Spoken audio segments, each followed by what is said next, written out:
Now this is a heretical position, that an incoming government, a new government, Conservative government, actually goes back and tries to reverse the things that had happened when the environmentalists had a bit more influence, instead of simply accepting them and standing pat, doing nothing. In other words, it assumes a reactionary character, not a conservative character, on the environment. These are abnormal times. What's happened is that Australian conservatives have copied American conservatives. That the movement unleashed by Ronald Reagan and George W. Bush has exported to the world this idea that if you're a political conservative, you've got to be against environmental protection. And that's a heresy.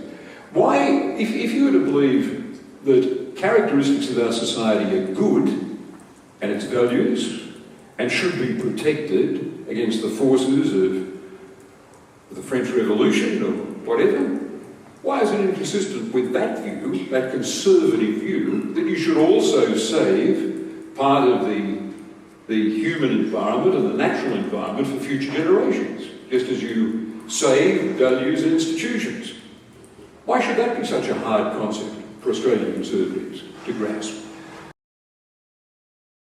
So nature conservationists have got to commit themselves to the patient education of MPs, building a constituency with particular attention to conservatives in the Parliament, breaking through this nasty heresy that if you're a political conservative, you can't be conservative about saving the planet. And it was an alliance between the voluntary conservation movement and politicians who were thinking through these issues. And that's got to be rebuilt and it's got to be revived. And as the huge challenge of climate change presses on us, it is all the more urgent. Anything is possible. This is an abnormal climate, and we ought to be reviving environmental activism and looking at what happened in the past, going back to the 70s and 80s, to see whether that seismic shift in perceptions can be revived by that awesome movement, the voluntary conservation movement, to which Australians, if they knew their history, would give vast credit. Thank you for getting it underway with this conference today. It should be emergency on the front door. This is an emergency meeting. Thank you.